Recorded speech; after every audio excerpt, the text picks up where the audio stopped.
Appreciate it. So, Ryan, you started when you were 12, but let's talk a little bit about what it takes to be the best in what you do in life. Starts with education, Becky. Oh, absolutely. That was the number one rule if I was ever going to race cars, was that I had to get the grades. I had to make up a test. I had to get, pass everything all along through, not only in 6th grade, 7th grade, up through high school, and even into college. So that was always the number one priority.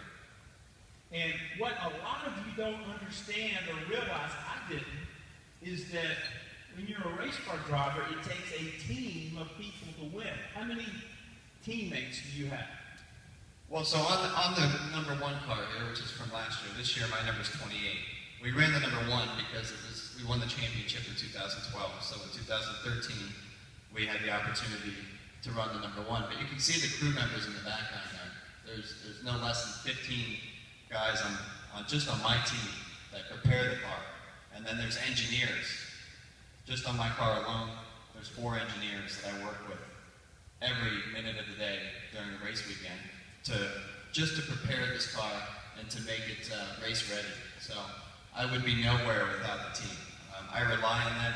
I trust them with my life, basically, because if one of them makes a mistake, maybe putting the car together, or there's a miscommunication, something happens on the racetrack, obviously that could be a very bad thing. So it's a very cohesive unit. Everybody works together. And he mentioned engineers. Engineers have to do really well in math and science, because this is a car that will go 225 miles an hour at top speeds. So you really have to do your math and science all the way through college and beyond to be an engineer on Ryan's team. So it all goes back to the very start with education. Now talk about fitness and what you have to do to be inside the cockpit of this car for 2 hours straight, driving, sometimes in very hot conditions.